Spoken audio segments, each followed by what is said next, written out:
The second division of our skeleton is the appendicular skeleton. Why it is called as appendicular skeleton? It consists of shoulder girdle with the upper limbs and the pelvic girdle with the lower limb.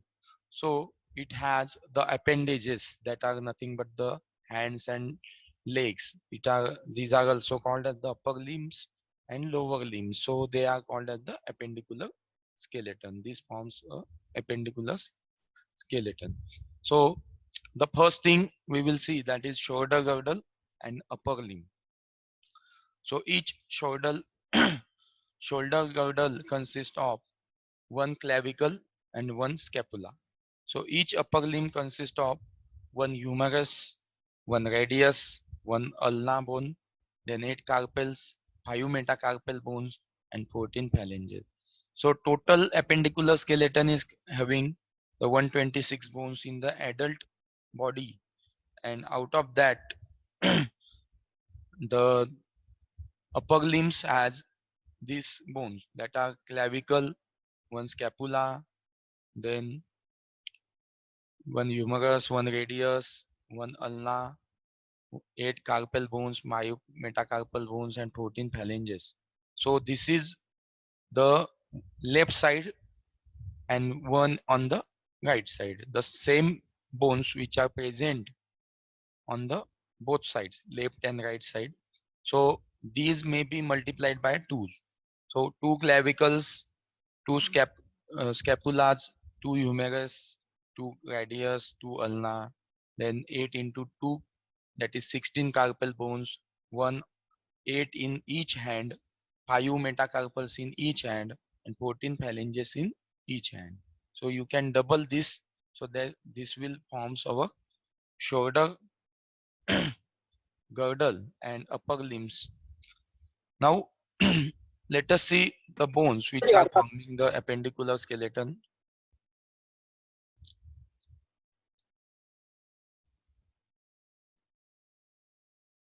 So the first bone of the appendicular skeleton which forms the shoulder,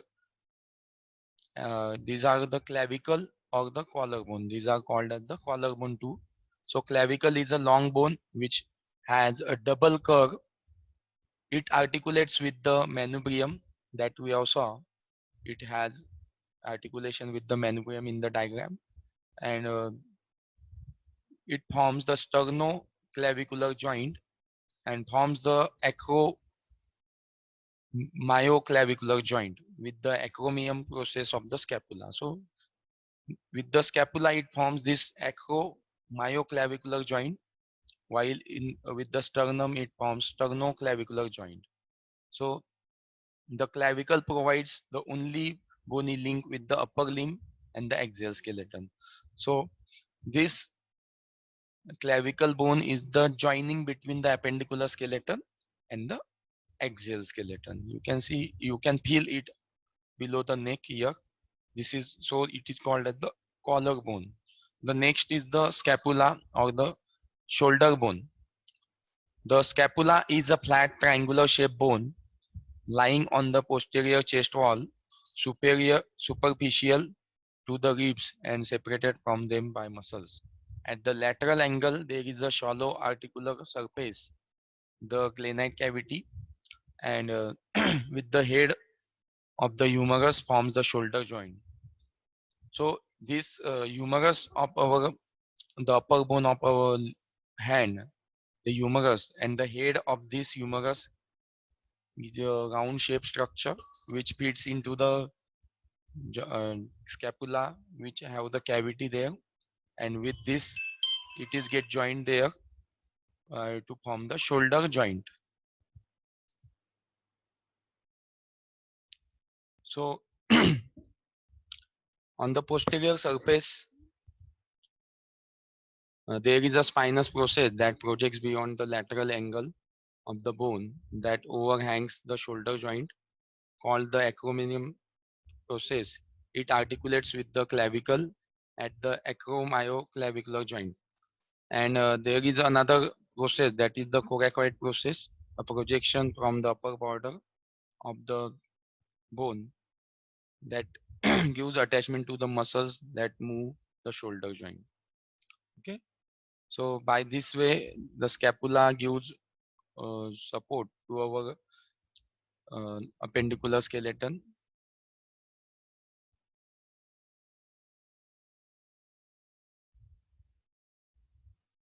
So here you can see the structure of our collarbone.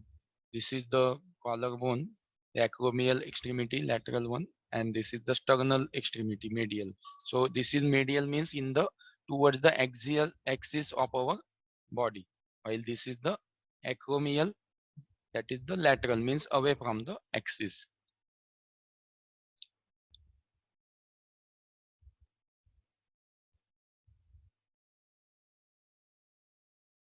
The next, this is the diagram of our scapula. Here you can see this, as we have discussed. This is the coracoid process. Then this is the acromion process. This is the glenoid cavity here. Actually, in this glenoid cavity, there is a fitting of our head of our humerus has been takes place, and it gives, we can say, it forms a ball and socket joint here, and this is the medial border of our scapula.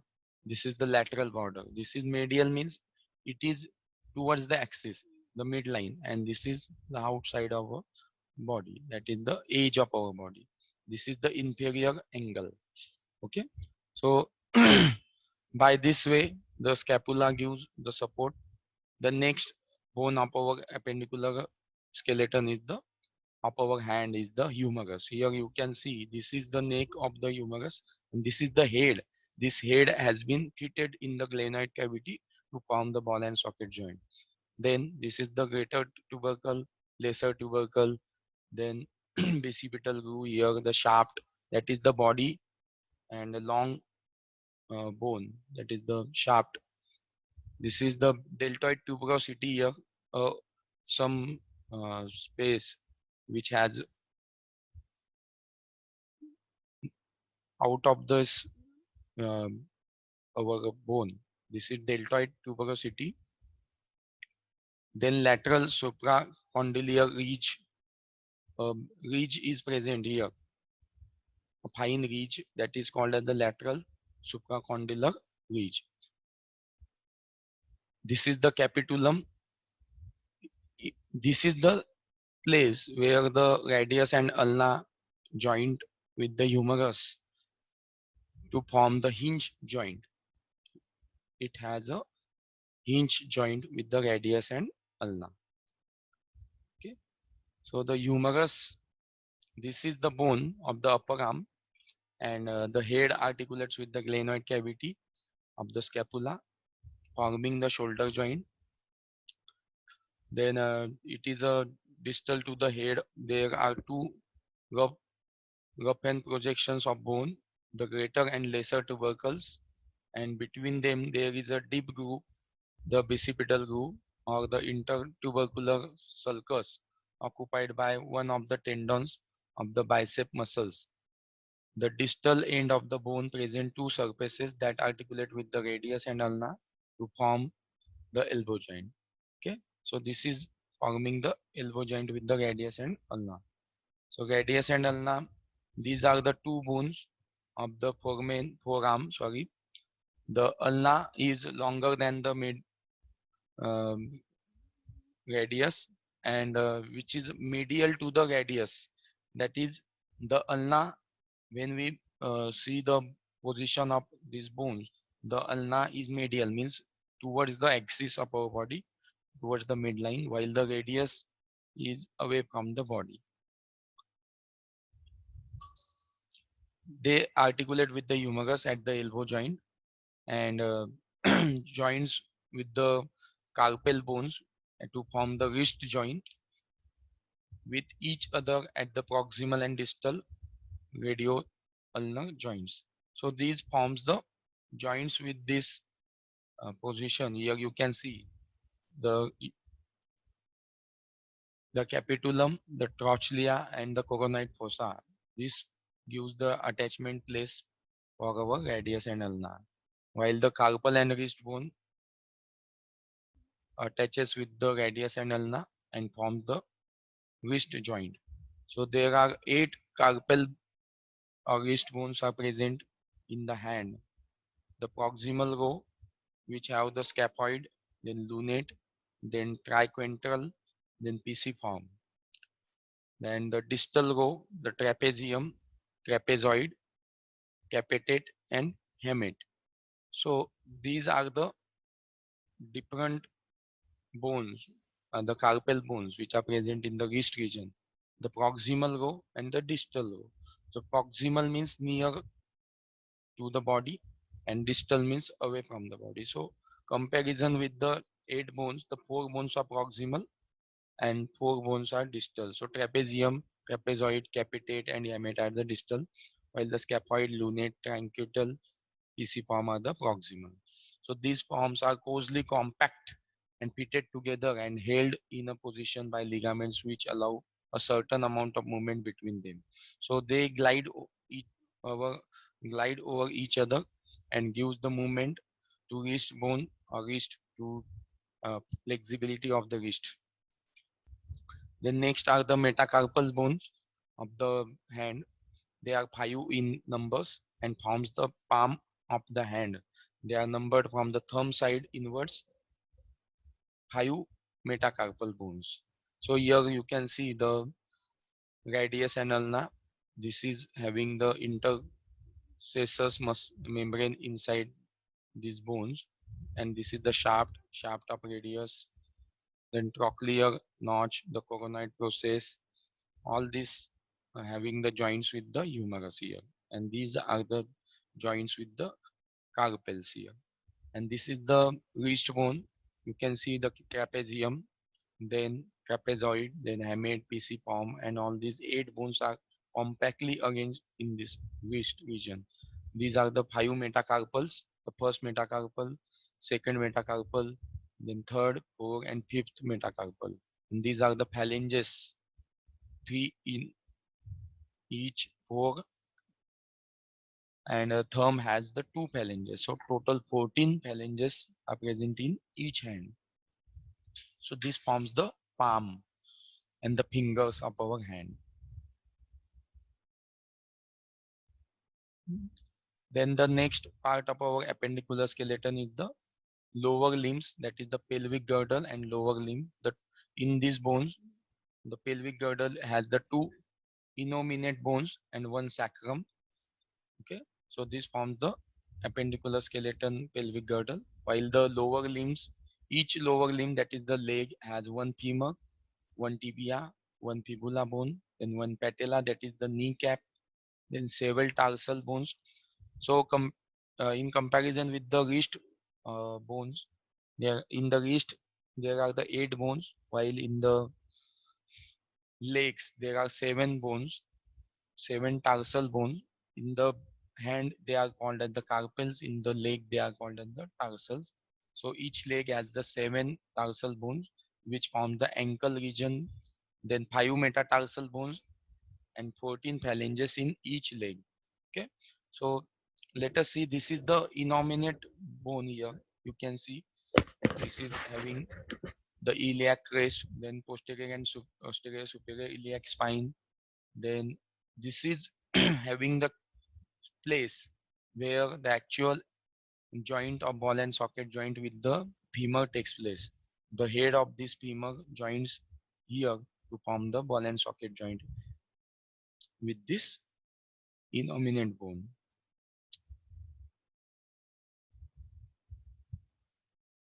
So the arrangement of this innominate bone is like our in the pelvic girdle is like this.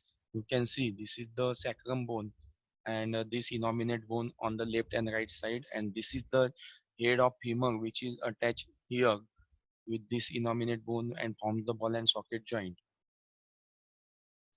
The bones of pelvis and the upper part of the left femur. Okay, so this gives you the idea how our pelvic cavity and pelvic girdle is arranged. The pelvic girdle has the pelvis is formed by the 2 innominate bones which articulate anteriorly and at the symphysis pubis, and the posteriorly with the sacrum at the sacroiliac joints, which are synovial joint. And it is divided into 2 parts by the brim of the pelvis consisting of the promontory of the sacrum and the iliopectineal lines of the innominate bone. The greater or false pelvis is above the brim and the lesser or the true pelvis is below. So differences between male and female pelvis. So here you can see there is a difference between the male and female pelvic girdle. So the shape in the female pelvis allows for the passage of the baby during childbirth. It is having the flexibility than the male. So female pelvic girdle has a flexibility than the male pelvic girdle. So in comparison with the male pelvis, the female pelvis is has the lighter bones and is more shallow and rounded and is generally more roomy, having the more space for accommodation of the birth of the child, gives the passage for the childbirth. So here you can see this is the more space here and this is the less space in the male. Then next are the bones which are tibia or the shin bone. The femur, the next bone is the femur, that is the thigh bone. It is the longest bone and strongest bone of the body. The head of the femur is almost spherical and fits into the acetabulum of the hip bone to form the hip joint, that is the ball and socket joint, and gives the rotation. We can have the 360 degrees movement of this femur thigh bone. The next is the tibia bone, that is the shin bone. The tibia is the medial to the two bones of the lower leg. The tibia and fibula are together, and the tibia is the medial, means the inner bone towards the midline of our body, while the fibula is the outer side of the bone. We can see here the slender lateral bone in the leg. So here this is the structure of this femur. So head, then this is the neck, the greater truncator, the lesser truncator, then intercontracular line. This is the linea aspera, then popliteal surface, then medial condyle, then lateral condyle. All this forms the femur. This is the longest and strongest bone of our body. And this is the arrangement of tibia and fibula. Here you can see the tibia and the fibula has been arranged here, and the intercossus membrane, lateral malleolus. Okay, so this forms the lower leg. Then the next is the patella. This is the kneecap which provides the protection to our patella, which forms the uh, cap of our knee and forms the. It is a flat bone, a triangular shaped sesamoid bone associated with the knee joint. Hmm. Then the tarsal and ankle bones, the one which have the one talus, one calcaneus, one navicular, three cuneiform, and one cuboid. So total seven tarsal bones. Okay. Then metatarsals bone, then phalanges. Okay. So these are the metatarsal bones, foot phalanges, which forms the leg. So this covers our. This is the diagram here. You can see these are the tarsal bones, seven tarsal bones arranged and form the ankle bone joint. These are the metatarsals. These are the phalanges. So this gives the arrangement for walking and standing on the our to give the support to our body when we are walking on the ground. So all this forms our appendicular skeleton,